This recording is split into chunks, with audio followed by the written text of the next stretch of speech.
ведаеш, кажуць, што я на Лапіцкаму, у якога крама на рынку, прывезлі шмат новых тканін замежных. Там і паркаль прыгожы ў кветачкі, і аксаміт, і шоўк кітайскі. Я пра тое, каханы, што блузкі трэба новыя пашыць. Я ўвогуле вось тут перад табой сижу, яшчэ ў кашулі, якую дома да замужжа вышывала. Ну, прыгожая ж блузка. Ну, з гэтымі, як яны, пупкамі. Пупламі. Пра то і гаворка. Я яшчэ рабіла тады, калі на Гомельшчыне ў мамачкі сваёй дома жыла. А тут у горадні так не ходзіць ніхто. Ды і на Стафанію паглядзі. Яна во сядзіць у маіх блузках з лапікаў пашытых, ёй замуж праз пару гадоў выходзіць. Я замуж не збіраюся. Мне вучыцца яшчэ гадоў 10. А на гэтыя вашы сукенкі мне ўсё роўна. Ну, вучыцца гэта, канешне, добра, але хадзіць па вясковаму ў гародні не варта. Добра, Кацярына. Пагляджу, што ў нас з грашыма. Мою праўду, спраў Стефаніякую блузку. Ну і сабе жакет. Ось Алесь суседскі, ён увесь час вучыцца. Але ж ходзіць як франт. Стефця, ты, можа, запытаў яго, які ён кніжкі чытае? Тата. А я што? Я нічога. Ну, гародня. Трэба адпавядаць. Каралеўскі горад.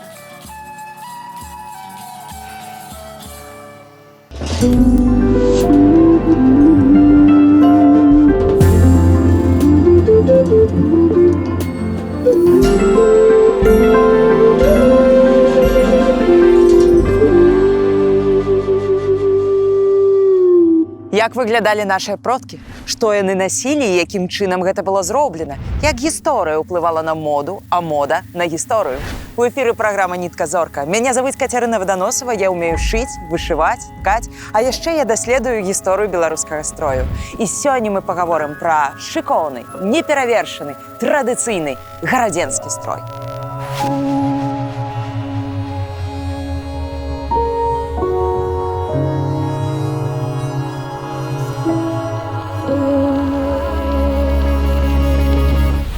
Паводле афіцыйнай класіфікацыі беларускіх традыцыйных строяў, горадня і яе ваколіцы ўваходзяць у арэал бытавання так званага панямонскага строю. І на пачатку, калі я толькі рыхтавалася да гэтай праграмы, я думала распавядаць пра агульныя рысы камплектаў, якія бытавалі на Валожыншчыне, Наваградчыне, Вілейшчыне і Гарадзеншчыне адпаведна. Але потым я зразумела, што хачу засяродзіць сваю ўвагу менавіта на камплекце з каралеўскага гораду, таму што ён мае свае адметныя, унікальныя рысы і асаблівасці, а таксама ледзьве не дэтэктыўную гісторыю, звязаную з ім. Давайце разбірацца, што так, а што не так з гарадзенскім строем.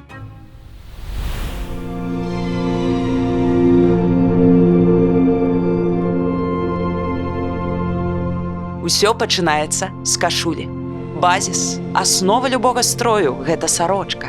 Вышытая так, як спрадвеку вышывалі на гэтых землях, скроеная так, як кроілі стагоддзямі, з усімі адметнасцямі, асаблівасцямі, эстэтычнымі і стылістычнымі тропамі, якія перадаваліся ад майстрыхі да майстрыхі, і ўсе яны адвечна жылі тут і перадавалі з пакалення ў пакаленне сакрэты свайго майстэрства. Стоп! З гэтай кашуляй усё не так. Кашуля, у якую я апранутая зараз, гэта мая ручная рэканструкцыя аўтэнтычнай гістарычнай кашулі, якая літаральна зараз экспануецца ў гарадскім гарадзенскім гістарычным музеі. Ну і здавалася, раз яна знойдзеная ў горадні, экспануецца ў горадні, значыць, паходзіць яна таксама з горадні. Хутчэй за ўсё не. Справа ў тым, што падобна кшталту крой на езцы, а таксама такія спосабы аздаблення зусім не характэрныя для захаду Беларусі. Напрыклад, чорная вышыўка процягам – гэта часцей за ўсё Гомельшчына, часткова, можа быць, Брэшчына, а пуплы і зубцаванне – гэта Магілёўшчына і, можа быць, трошкі Віцебшчына. Як так сталася, што нейкая безыменная майстрыха паяднала ў адным сваім творы столькі розных тэхнік, характэрных для абсалютна розных рэгіёнаў? Хутчэй за ўсё, мы ніколі не даведаемся адказу на гэтае сакраментальнае дэтэктыўнае пытанне. Але як бы то ні было, зараз гэтая кашуля экспануецца ў горадні. І яна, нягледзячы на ўсю сваю прышласць і інвазіўнасць, стала візітовай карткай тутэйшага строю. Дык з чаго ж складаецца арыгінал і мая копія традыцыйнай гарадзенскай, негарадзенскай кашулі? Запрашаю вас у майстэрню, я ўсё пакажу.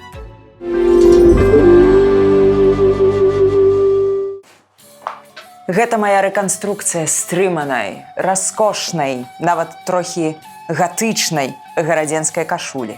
Яна пашытая з даматканага лёну, як і арыгінал. Гэта амаль дакладная копія. Я нават захавала амаль усе прапорцыі, хіба рукавы зрабіла трохі даўжэйшымі, таму што інакш яны бы не даставалі ў мяне да запясцяў. Выкарыстаныя розныя тэхнікі.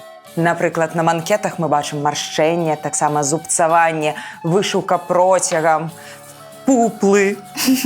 А гузікі я ўзяла вінтажныя, якія засталіся яшчэ ад запасаў маёй бабулі. Што ж гэта за тэхнікі такія? І ўвогуле, што гэта за дзіўны крой? Кашуля трохі не падобная на ўсе астатнія. Такая рэч, якую вы бачыце тут спераду, называецца гестка. Гестка – гэта прамавугольнік на плячах, на які потым нашываюцца пярэднія і заднія станіны, часткі кашулі, а таксама рукавы. Нажыва гэта выглядае наступным чынам. Калі я разгарну сваю кашулю вось так, то мы акурат убачым гэты прамавугольнік. Вось ён. Менавіта гестка аздабляецца найбольш раскошна, самым багатым чынам. Всё астатняе ўжо як прыйдзецца. Калі вы уважліва прыгледзіцеся да маёй кашулі, то ўбачыце, што ўсе яе краі і гарлавіна, і таксама манкеты. Яны аздобленыя па краях маленькімі-маленькімі нібыта зубчыкамі, амаль незаўважнымі, але ўсё роўна вельмі прыгожымі, якія мне падабаюцца. Такая тэхніка называецца зубцаванне. І перад тым, як аздобіць вось такім дэкаратыўным чынам край, трэба засвоіць яшчэ адну тэхніку, якая называецца мярэшка. І я зараз вам яе пакажу. Дзеля таго, каб рабіць мярэшку, мне спатрэбіцца ўласна кавалак тканіны, а таксама ніткі колеру тканіны. Яшчэ ёсць адзін такі прынцып, мы заўсёды сшываем падобнае падобным. Калі ёсць, канешне, такая магчымасць. У мяне лён, значыць, і ніткі ў мяне будуць ільняныя. Што такое мярэшка? Мярэшка – гэта вышыванне па разрэжанай тканіне. Калі мы бярэм кавалак палатна і робім яго, я бы сказала, трошкі лысенькім. Мы выцягваем з яго кавалачкі нітак, дзеля таго, каб потым аздобіць гэтую выцягнутую пустую прастору. Вось у мяне маленькі кавалак. Я бяру, напрыклад, я хачу зрабіць мярэшку вось дзесьці тут. І акуратненька іголачкай дастаю з гэтага кавалку адну нітку. А зараз трэба будзе прыгледзецца да маіх рук. Я буду рабіць мярэшку. Спачатку я выводжу нітку трошкі ніжэй, чым моя разрэжаная частка палатна. Трошкі ніжэй і зусім блізка ад края. Далей іголачкай я падчэпліваю некалькі нітачак тканіны. Вось там, дзе ў мяне дзірачкі, якія я толькі што зрабіла, напрыклад, 3. І абкручваю гэтыя 3 нітачкі адзін раз. А потым выводжу іголачку роўна па тым месцам, адкуль я выцягнула толькі што нітку. Такім чынам у мяне атрымліваецца вось такі маленькі перавіты слупочак. Наступныя 3 ніткі я захопліваю іголачкай, абкручваю нітачкай, выводжу іголку наверх. Хоп. І так трэба паўтарыць безліч разоў.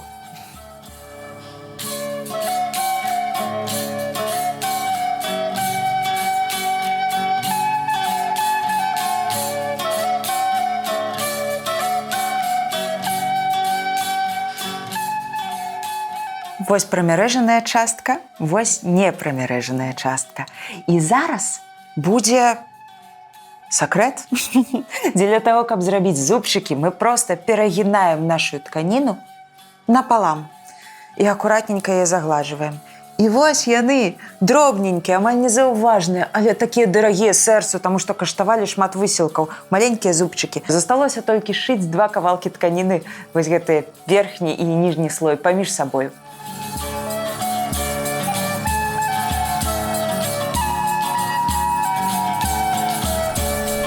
Пярэдняя і задняя частка кашулі, а таксама рукавы, прышытая да гесткі адмысловым чынам.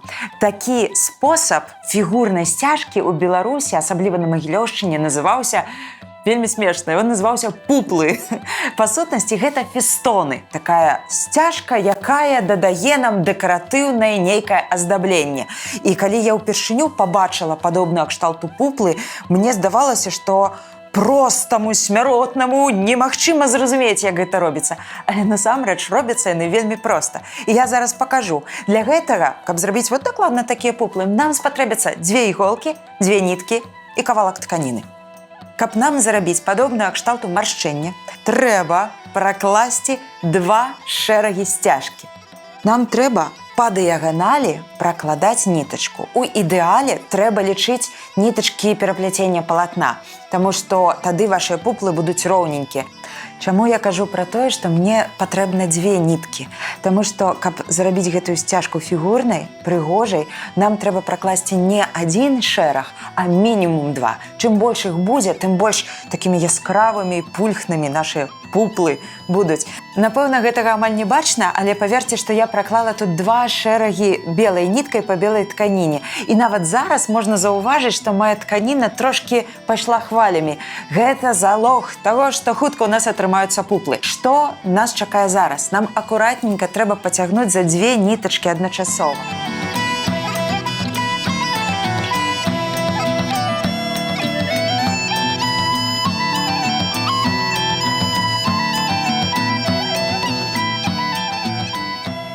Ну вось і ўсё.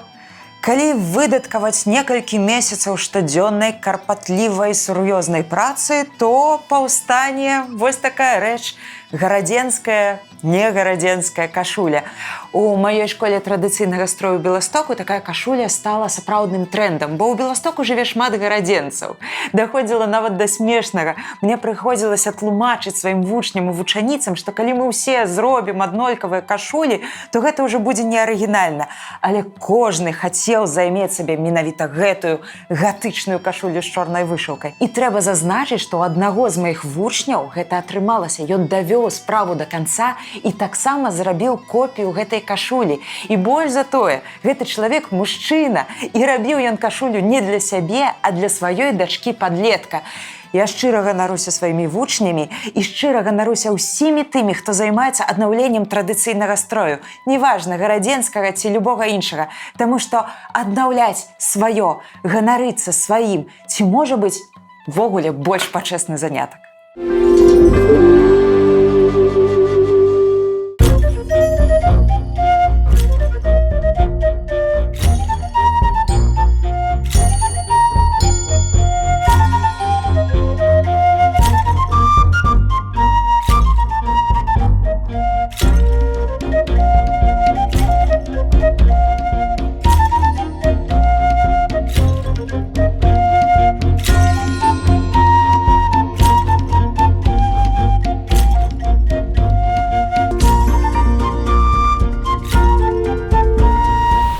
Горадня – гэта вам не хутар, не маленькая вёсачка, дзе жыве ўсяго некалькі чалавек. Гэта вялікі горад, які калісьці быў нават каралеўскай рэзідэнцыяй. Там кляштары, палацы, замкі, касцёлы, там віруе жыццё, шляхцянкі ходзяць у турнюрах, багатыя фабрыканты носяць гадзіннікі на залатых ланцужках. І нават калі ты выйшла з сялянаў і стала простай мяшчанкай, ты ўсё роўна будзеш імкнуцца да чагосьці моднага, стылёвага, выкшталцонага. А што самае моднае, самае стылёвае, самае трэндавае у традыцыйным строі? Канешне, гарсэт.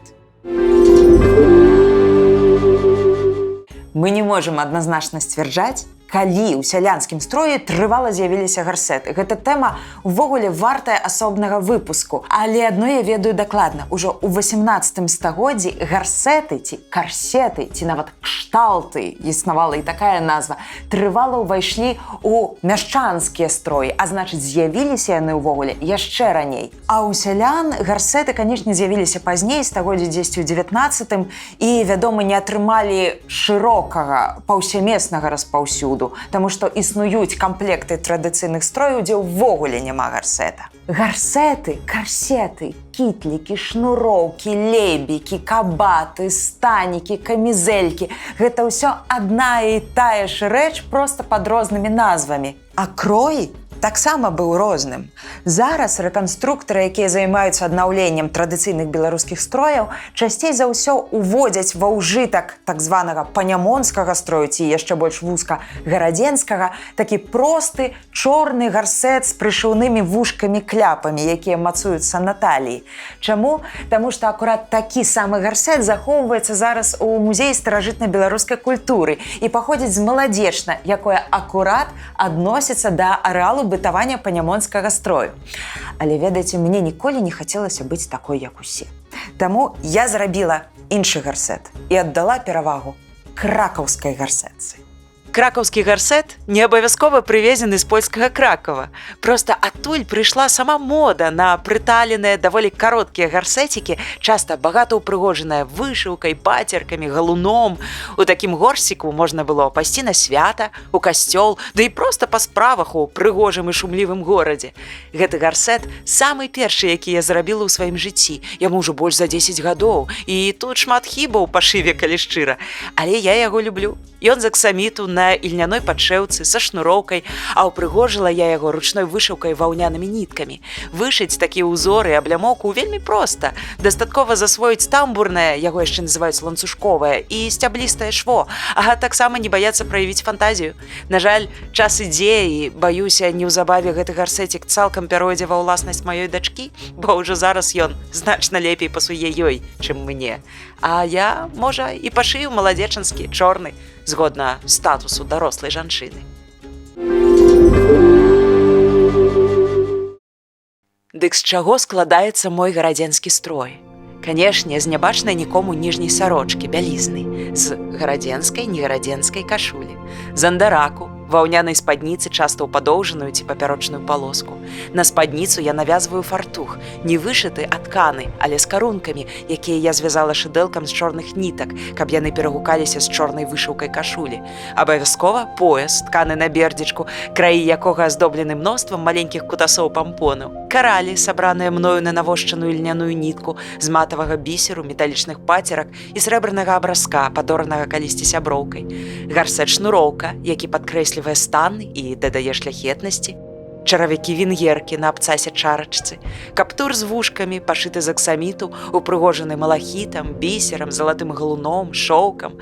А калі трэба выйсці на вуліцу, то дарагая ваўняная хустка, якою можна выхваляцца перад знаёмымі. Такія хусткі далёка не кожнай жанчыне па кішэні. І вось цяпер нават прэтэнцыёзныя вуліцы каралеўскага гораду прымуць такую кабету за сваю, і яе абцасікі могуць упэўнена шпацараваць па брукаванках старажытных вуліц, а не гош, ідзе пані, дастойная горадні. Каб зрабіць гэты строй, мне спатрэбілася каля 8 месяцаў працы. Напэўна, хтосьці з вас скажа, не мэтазгодна, няма сэнсу выдаткоўваць столькі часу і высілкаў на рэчы непрыдатныя ў паўсядзённым жыцці. Але яны прыдатныя і яшчэ як. Любую частку гэтага строю можна удала стылізаваць і ўпісаць у сучасны вобраз з сучаснымі ж рэчамі. І тады захапленне і кампліменты будуць вам забяспечаныя.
Я нарадзілася ў Менску. Пражыла там усё папярэдняе жыццё, 35 гадоў да самой эміграцыі. Але 2 гады таму, лежачы на бальнічным ложку анкалагічнага шпіталя, я дала сабе абяцанне. Калі-небудзь я абавязкова вярнуся ў Беларусь. Я пасялюся на беразе Нёмана, буду гуляць вуліцамі старой гародні, наталяцца яе выкшталцоўнасцю, прыгажосцю, і гарадзенскі строй я стану вызнаваць сваім. Хай бы здзейснілася.